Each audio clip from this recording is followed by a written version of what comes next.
जेव्हा आपल्याकडे इडलीचा कुकर नसतो इडली बनवण्यासाठी, पण आपली इच्छा खूप असते की मऊ अशी लुसलुशीत जाळीदार इडली आपल्याला बिना इडलीच्या कुकरशिवाय कशी बनवता येईल, तेव्हा ही रेसिपी तुम्ही नक्की ट्राय करू शकता।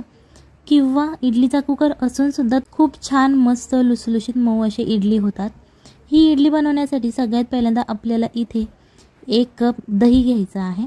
त्याच्यानंतर हे जे दही आहेत यामध्ये ज्या गाठी आहेत त्या फुटल्या पाहिजेत आणि एकदम क्रीमी असं आपलं दही तयार झालं पाहिजे। त्याच्यानंतर यामध्ये आपल्याला 1 वाटी पाणी घालायचं आहे। पाणी जेव्हा आपण या दह्यामध्ये घालतो त्याच्यानंतर ते छान असं फेटून घ्यायचं आहे, जेणेकरून आपल्या इडली अशा फ्लफी अशा तयार होतात। त्यानंतर 1 चमचा तूप घालायचं किंवा तुम्ही ते तेलसुद्धा घालू शकता, जेणेकरून इडलीला असा मऊपणा येतो, इडली आपली ड्राय बनत नाही। जर तुम्ही यामध्ये तेल किंवा तूप घातलं नाही तर तुमच्या ड्राय अशा इडल्या तयार होतील। सो त्याच्यासाठी तुम्हाला इथे तेल किंवा तूप वापरायचं आहे। याच्यानंतर इथे आपल्याला 1 कप रवा घ्यायचा आहे। इथे मी थोडासा मीडियम असा रवा वापरलेला आहे। जर तुमच्याकडे एकदम जाड असा रवा असेल तर तो तुम्ही मिक्सरमध्ये बारीक करून घेऊ शकता। आणि आपण जे दह्याचं पाणी केलेलं आहे त्या पाण्यामध्ये आपल्याला हा रवा घालून घ्यायचा आहे। या रव्याची जी क्वांटिटी फॅमिली मेंबर्स असतील तर तुम्ही रव्याची क्वांटिटी वाढवली तरीही चालेल, किंवा तुमच्या घरात जर कमी फॅमिली मेंबर्स असेल तर तुम्ही या रव्याची क्वांटिटी कमीसुद्धा करू शकता। सगळ्यात पहिल्यांदा अशा प्रकारे तुम्हाला हा रवा या पाण्यामध्ये मिक्स करायचा आहे। इथे तुम्हाला पाण्याचं प्रमाण लक्षात ठेवायचं आहे। जर तुम्ही 1 कप रवा घेतला असेल तर तुम्हाला 1 कप पाणी घ्यावं लागेल। पण तुम्हाला 1 कप पाणी केव्हा घ्यायचं आहे, जर जेव्हा तुमचा रवा एकदमच जाड असेल तेव्हा तुम्हाला घ्यायचा आहे। सो 1 वाटी रवा घेतला म्हणजेच 1 वाटी पाणी घ्यायचं असं नाही, तुम्ही यामध्ये थोडं थोडं पाणी घालत घालत आपल्या अंदाजानुसार हे पीठ मिक्स करून घ्यायचं आहे। याच्यानंतर चवीप्रमाणे आहे। व्हिडिओ आवडत असेल तर व्हिडिओला लाईक करा आणि जर मी चॅनलवरती नवीन असाल तर चॅनलला सबस्क्राईब करा, जेणेकरून येणाऱ्या नवनवीन व्हिडिओजचे अपडेट तुम्हाला लगेच मिळतील।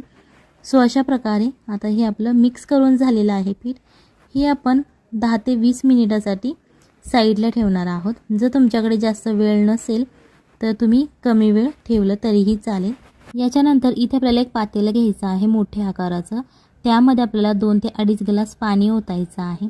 गॅस चालू करून घ्यायचा आहे आणि त्याच्यानंतरच तुम्हाला ही जी आपण आळूवडी बनवण्यासाठी चाळणी वापरतो किंवा तुम्ही दुसऱ्या कोणत्याही कामासाठी वापरत असाल ती आपल्याला इथे स्टीलची चाळणी घ्यायची आहे। तुमच्याकडे दुसऱ्या कोणत्याही मेटलची असेल जर्मलची वगैरे तुम्ही ती घेतली तरीही चालेल। या चाळणीला आपल्याला आतल्या बाजूने तेल लावून घ्यायचं आहे। अशा प्रकारे तुम्ही ब्रशच्या मदतीने लावू शकता किंवा हाताने लावलं तरीही चालेल। आता 20 मिनिटे झालेली आहेत, रवा छान असा आपला भिजलेला आहे, एकदम मऊ असा तयार झालेला आहे। सो आता तो थोडासा आपल्याला मिक्स करायचा आहे, जेणेकरून आपल्याला पिठाची कन्सिस्टन्सी समजते। त्याच्यानंतर याच्यामध्ये आपल्याला 1 कप गव्हाचं पीठ घ्यायचं आहे। हे जे गव्हाचं पीठ आहे जे आपण रोज चपाती बनवण्यासाठी वापरतो ते हे गव्हाचं पीठ आहे। हे पीठ घालायचं आहे आणि याच्यानंतर ते छान असं मिक्स करायचं आहे।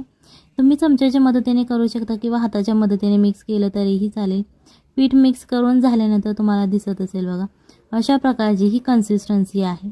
याच्यानंतर तुम्हाला अर्धा चमचा इनो घालायचा आहे, कारण इनो घातल्याने इडली छान अशी सॉफ्ट तयार होते।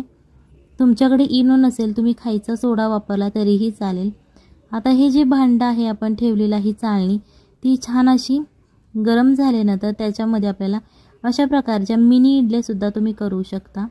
जर तुम्हाला मिनी इडल्या करायच्या नसेल, मोठी मोठी करायची असेल तर तुम्ही जास्त पीठ यामध्ये घातलं तरीही चालेल।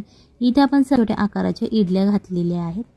सो अशा प्रकारे या आपण आता मिनी इडल्या बनवून घेणार आहोत आणि या जेव्हा मिनी इडल्या तयार होतील त्याच्यानंतर आपण ज्या मोठ्या रेग्युलरवाल्या इडल्या असतात त्या आपण यामध्ये बनवणार आहोत।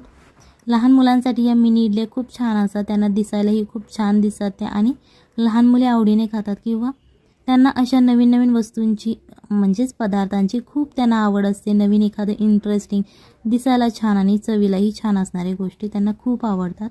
सो तुम्ही ही रेसिपी एकदा नक्की घरी ट्राय करा, आपल्या फॅमिलीला कशी झाली होती। अशा प्रकारे आपण जेवढे यामध्ये आकार आहे, जेवढी जागा आहे त्याप्रमाणे तुम्ही इडल्या घालू शकता। तुमच्या इच्छेनुसार आहे, कमी जास्त कसंही घालू शकता। जेव्हा आपल्या इडल्या शिजून होतात त्याच्यानंतर यावरचं झाकण काढायचं आहे, तुम्हाला दिसत असेल. अशा प्रकारे तुम्ही टच करून बघू शकता की आपली इडली शिजली आहे की नाही. जेव्हा इडली शिजून जाते तेव्हा आपल्याला गॅस बंद करायचा आहे. ह्या ज्या इडल्या आहेत, आता तुम्हाला प्रश्न पडला असेल की या इडल्यात आपण कशा काढायच्या.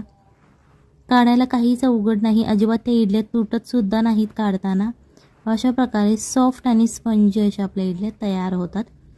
ही रेसिपी एकदा नक्की घरी ट्राय करा. ही तुम्ही चटणीबरोबर खाऊ शकता किंवा अशीच कोरडी खाली फ्राय करून तरीही चालेल. अशा प्रकारे छोटंसं असं चमचा घ्यायचा आहे, तुम्ही उलथनं घेऊ शकता आणि त्या उलथण्याच्या मदतीने तुम्हाला या इडल्या काढून घ्यायच्या आहेत. या तुम्ही थंड झाल्यावर सुद्धा काढू शकता, गरम गरम काढल्या तरीही चालतील, काहीच प्रॉब्लेम नाही. फक्त थंड झाल्यानंतर काढा, जेणेकरून तुम्हाला ह्या इडल्या काढताना भाजणार नाही आणि छान अशा सुट्ट्या होतील. गरम गरम थोड्याफार त्या चिकटल्या जातील, कारण नेहमीच्या ज्या सुद्धा आपल्या इडल्या असतात त्यासुद्धा गरम गरम चिकटल्या जातात. सो अशा प्रकारे आज आपण ही एकदम छोटी मिनी इडली, एकदम पातळ अशी इडली बनवलेली आहे, कारण ही चवीला खूप छान लागते. ज्या आपण नेहमी नॉर्मल इडल्या खातो त्याच्यापेक्षा ही चवीला खूप छान लागते. सो अशा प्रकारे ही इडली तुम्ही नक्की एकदा ट्राय करा, आपल्या फॅमिलीला खाऊ घाला आणि मग मला कमेंटमध्ये सांगा कशी झाली होती. हे तुम्ही चटणीबरोबर सर्व करू शकता. जर तुम्हाला मोठ्या इडल्या बनवायच्या असतील तर तुम्ही यामध्ये 1 ते 2 इडल्यासुद्धा बनवू शकता, कारण यामध्ये जेवढी जागा आहे तेवढंच आपण यामध्ये पीठ घालू शकतो. सो जर तुम्हाला मोठ्या बनवायच्या असतील तर 2 ते 3 या चाळणीच्या आकारामध्ये बनवू शकतात. अशा प्रकारे आपण मोठ्या इडल्या तयार करून घेतलेल्या आहेत. सो ही रेसिपी तुम्ही पुदिन्याच्या चटणीबरोबर खाऊ शकता